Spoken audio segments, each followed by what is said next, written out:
ಮೊದಲಿಗೆ ಶಿವಮೊಗ್ಗದ ಎಸ್ಎಸ್ಎಲ್ಸಿ ವಿದ್ಯಾರ್ಥಿಯ ಕೊಲೆ ಪ್ರಕರಣ ವಿಚಾರ ಸಂಬಂಧ ಇಬ್ಬರು ಹುಡುಗರು ಜಗಳ ಮಾಡ್ಕೊಳ್ತಾ ಇದ್ರು ಅಂತ ಹೇಳಿ ಬಿಡಿಸೋಕೆ ಹೋದಂಥ ಸಂದರ್ಭದಲ್ಲಿ ಆದಂತಹ ಅವಘಡದಲ್ಲಿ ಎಸ್ಎಸ್ಎಲ್ಸಿ ವಿದ್ಯಾರ್ಥಿ ಸಾವನ್ನಪ್ತಾನೆ. ಈಗ ಈ ಕೊಲೆ ಪ್ರಕರಣ ಸಂಬಂಧ ಹಾಲು ಮತದ ಸಂಪ್ರದಾಯದಂತೆ ನೆರವೇರಿದೆ ಅಂತ್ಯಕ್ರಿಯೆ. ಶಾಂತಿಯುತವಾಗಿ ಅಂತ್ಯಕ್ರಿಯೆಯನ್ನು ನೆರವೇರಿಸಿದ್ದಾರೆ ಪೊಲೀಸರ ಸಮ್ಮುಖದಲ್ಲಿ, ಪೊಲೀಸ್ ಇಲಾಖೆಯ ಸಮ್ಮುಖದಲ್ಲಿ. ಮೃತ ಸಂಕೇತ್ ಕುಟುಂಬಸ್ಥರ ದುಃಖದಲ್ಲಿ ಅಲ್ಲಿನ ಸ್ಥಳೀಯರು ಕೂಡ ಭಾಗಿಯಾಗಿದ್ದಾರೆ. ಮನೆಯಿಂದ ಊರುಗಡೂರು ಮುಖ್ಯ ರಸ್ತೆಯಲ್ಲಿ ಮೃತದೇಹ ಸಾಗಿದೆ.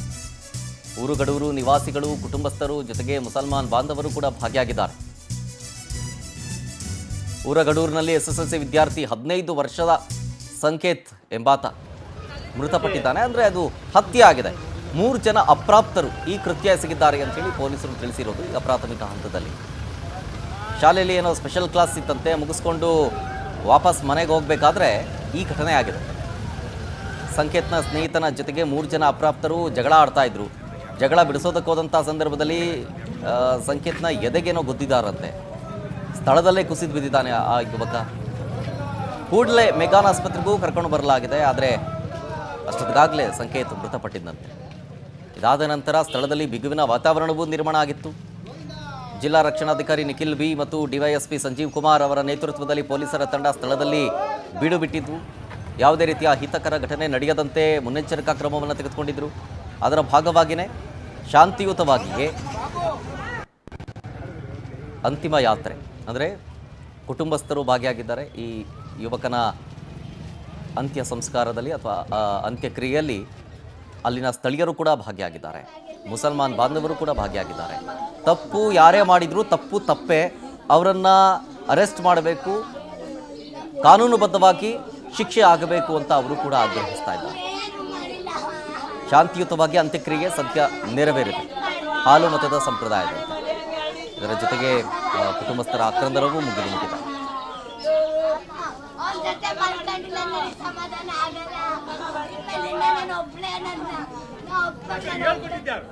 ಸರ್ ಹೇಳ್ಕೊಡದೆ ಅವ್ರ ಕೈಲಿ ಸರ್ 8ನೇ ಕ್ಲಾಸ್ ಹೋದ ಹುಡುಗರ ಕೈಲಿ ಗಾಂಜಾ ಹೆಂಗ್ ಬರುತ್ತೆ? ಗಾಂಜಾ ಹುಡುಗರ ಕೈಲಿ ಬಂದ ಗಾಂಜಾ ಕೊಡೋನ್ ಹೇಳಿರ್ಬೋದು. ಅವನಿಂದ ಒಂದು ಸಂಘಟನೆ ಇದೆ ನಮ್ಮಲ್ಲಿ, PFI ಅನ್ನೋ ಸಂಘಟನೆ ಬ್ಯಾನ್ ಆಗಿದೆ. ಆ ಸಂಘಟನೆ ಇದಕ್ಕೆ ನೇರವಾಗಿ ಕಾರಣ ಅಂತ ಬಜರಂಗ ದಳ ಹೇಳ್ತಾ ಇದೆ. ಇನ್ನು ಯುವಕ ಸಂಕೇತ್ ತನ್ನ ನಿವಾಸಕ್ಕೆ ಮುಸ್ಲಿಂ ಮುಖಂಡರು ಮತ್ತು ಯುವಕರು ಭೇಟಿ ಕೊಡ್ತಾರೆ.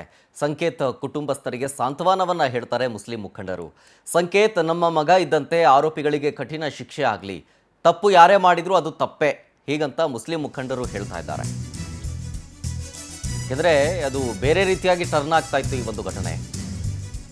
ಯಾಕೆಂದರೆ ಯುವಕರಲ್ಲಿ ಅಪ್ರಾಪ್ತ ಯುವಕರು ಮುಸ್ಲಿಮರಾದ ಕಾರಣದಿಂದಾಗಿ ಸ್ಥಳದಲ್ಲಿ ಬಿಗುವಿನ ವಾತಾವರಣವೂ ಕೂಡ ನಿರ್ಮಾಣವಾಗಿದ್ದುಂಟು. ಅದಕ್ಕೋಸ್ಕರನೇ ಪೊಲೀಸ್ನ ಬಿಗಿ ಬಂದೋಬಸ್ತ್ ಆಗಿತ್ತು. ಈ ಸಂದರ್ಭದಲ್ಲಿ ಕೆಲವೊಂದಿಷ್ಟು ಮುಸ್ಲಿಂ ಮುಖಂಡರು, ಯುವಕರು ಕೂಡ ಸಂಕೇತ್ ಅವರ ನಿವಾಸಕ್ಕೆ ಬಂದು ತಪ್ಪು ಯಾರೇ ಮಾಡಿದ್ರೂ ಕೂಡ ಅದು ತಪ್ಪೇ, ಕಾನೂನು ಪ್ರಕಾರ ತಪ್ಪು, ಕಾನೂನು ಪ್ರಕಾರ ಅವರಿಗೆ ಕಠಿಣ ಶಿಕ್ಷೆ ಆಗಲಿ, ನಿಮ್ಮ ಜೊತೆಗೆ ನಾವಿದ್ದೀವಿ, ನಿಮ್ಮ ದುಃಖದಲ್ಲಿ ನಾವು ಭಾಗಿಯಾಗಿದ್ದೀವಿ ಅಂಥೇಳಿ ಮುಸ್ಲಿಂ ಮುಖಂಡರು ಮತ್ತು ಯುವಕರು ಕೂಡ ಸಂಕೇತ್ ಅವರ ನಿವಾಸಕ್ಕೆ ಬಂದು ಕುಟುಂಬಸ್ಥರಿಗೆ ಸಾಂತ್ವನವನ್ನು ಹೇಳಿದರು.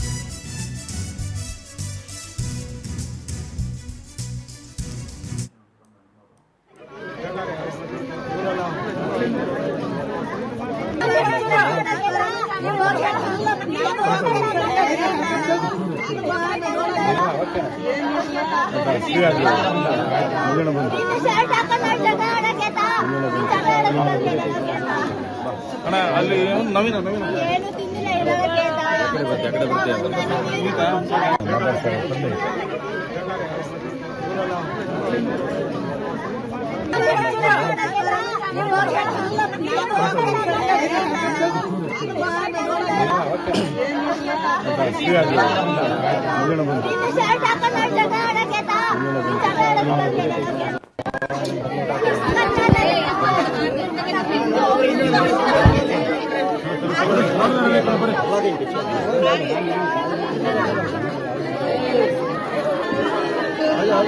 ನೋಡಿದವ್ರು ಬರ್ರಿ, ಬೇರೆ ಅವಕಾಶ ಮಾಡಿ.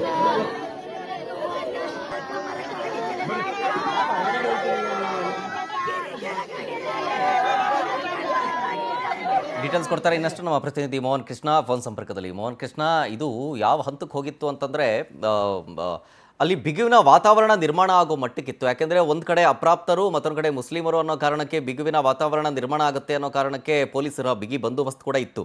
ಈಗ ಮುಸ್ಲಿಂ ಮುಖಂಡರು ಕೂಡ ಸಾಂತ್ವನ ಹೇಳೋದಕ್ಕೆ ಅವರ ಕುಟುಂಬಸ್ಥರ ಜೊತೆಗೆ ಆ ದುಃಖದಲ್ಲಿ ಭಾಗಿಯಾಗೋದಕ್ಕೂ ಕೂಡ ಬಂದರು. ಸೊ ಈಗ ಪರಿಸ್ಥಿತಿ ಜೊತೆಗೆ ಈ ಕೇಸ್ ವಿಚಾರಕ್ಕೆ ಸಂಬಂಧಪಟ್ಟಂತೆ ಒಂದಷ್ಟು ಬೆಳವಣಿಗೆಗಳ ಬಗ್ಗೆ ಮಾಹಿತಿ ಕೊಡೋದಾದ್ರೆ. ಶರತ್, ಏನು ಶಿವಮೊಗ್ಗದಲ್ಲಿ ಅಪ್ರಾಪ್ತ ಬಾಲಕನ ಕೊಲೆ ಪ್ರಕರಣಕ್ಕೆ ಸಂಬಂಧಪಟ್ಟಂತೆ ಇದೀಗ ಏನು ಕೆಲವೇ ಕ್ಷಣಗಳಲ್ಲಿ ಮೃತ ಬಾಲಕ ಏನು ಸಂಕೇತ್ ಇದ್ದಾನೆ, ಈ ಸಂಕೇತ್ನ ಅಂತ್ಯ ಸಂಸ್ಕಾರ ನೆರವೇರಲಿದೆ. ಶಿವಮೊಗ್ಗದ ಏನು ಹನುಮತ ಸಂಪ್ರದಾಯಂತೆ ಅಂತ್ಯ ಸಂಸ್ಕಾರ ನೆರವೇರುತ್ತೆ. ಏನು ಊರುಗಡರಿಂದ ಸಮೀಪವೇ ಇರುವ ಗುಡ್ಡೆಮರಡಿ ಒಂದು ಶವಗ ಇದು ಏನು ಸ್ಮಶಾನ ಇದೆ, ಈ ಒಂದು ಸ್ಮಶಾನದಲ್ಲಿ ಈ ಒಂದು ಅಂತ್ಯ ಸಂಸ್ಕಾರ ನೆರವೇರಲಿದೆ. ಜೊತೆಗೆ ರುದ್ರಭೂಮಿಗೆ ಇದೀಗ ಮೃತದೇಹವನ್ನ ಕೊಂಡೊಯ್ಯಲಾಗಿದೆ, ಮೆರವಣಿಗೆ ಮೂಲಕ ಕೊಂಡೊಯ್ಯಲಾಯಿತು. ಜೊತೆಗೆ ಮುಸ್ಲಿಂ ಬಾಂಧವರು ಕೂಡ ಈ ಸಂದರ್ಭದಲ್ಲಿ ನೆರೆದು ಅಲ್ಲಿ ಸ್ಥಳೀಯರು ಕೂಡ ಜೊತೆಗೆ ಇದ್ದು ಈ ಒಂದು ಅಂತ್ಯ ಸಂಸ್ಕಾರದಲ್ಲಿ ಭಾಗಿಯಾಗಿರುವಂತದ್ದು ಒಳ್ಳೆ ಒಂದು ಡೆವಲಪ್ಮೆಂಟ್ ಅಂತಾನೆ ಹೇಳ್ಬೋದು. ಈಗಾಗಲೇ 7 ಜನ ಅಪ್ರಾಪ್ತರನ್ನ ಈ ಒಂದು ಕೊಲೆ ಸಂಬಂಧ ಬಂಧಿಸಲಾಗಿರುವಂತದ್ದು. ಅವರಿಗೆ ಏನು ಒಂದು 7 ಜನ ಅಪ್ರಾಪ್ತರು ಇದ್ದಾರೆ, ನಿನ್ನೆ ಕೊಲೆ ಮಾಡಿರುವಂತಹ ಅಪ್ರಾಪ್ತರು, ಅವರಿಗೆ ಒಂದು ಹಿಡಿ ಶಾಪ ಹಾಕುವಂತಹ ಕೆಲಸ ಸ್ಥಳೀಯ ಮುಸಲ್ಮಾನ್ ಮುಖಂಡರುಗಳು ಕೂಡ ಮಾಡಿರುವಂತದ್ದು ಉತ್ತಮ ಬೆಳವಣಿಗೆ ಅಂತಾನೆ ಹೇಳ್ಬೋದು. ಏನು ಕ್ರಿಕೆಟ್ ಆಟದಲ್ಲಿ ನಡೆದಿದ್ದ ಗಲಾಟೆ ಕೊಲೆಯಲ್ಲಿ ಅಂತ್ಯವಾಗಿರುವಂತದ್ದು. ಇದೀಗ ಏನು ಬಾಲಕನ ಮೃತದೇಹವನ್ನ ಅಂತ್ಯ ಸಂಸ್ಕಾರ ನೆರವೇರಿಸುವುದರ ಮೂಲಕ ಜೊತೆಗೆ ರಾಜ್ಯ ಸರ್ಕಾರ ಕೂಡ 15 ಲಕ್ಷ ರೂಪಾಯಿ ಪರಿಹಾರವನ್ನ ಕೂಡ ನೀಡಿರುವಂತದ್ದು ಎಲ್ಲೋ ಒಂದ್ ಕಡೆ ಸಮಾಧಾನ ತಂದ್ರೂ ಕೂಡ ಇಲ್ಲಿ ಏನು ಮೃತದೇಹ ಏನು ಸಂಕೇತ್ ಇದ್ದಾನೆ, ಸಂಕೇತ್ ಕುಟುಂಬಸ್ಥರಿಗೆ ಇದ್ಯಾವುದೂ ಕೂಡ ಪರಿಗಣನೆಗೆ ಬರೋದಿಲ್ಲ.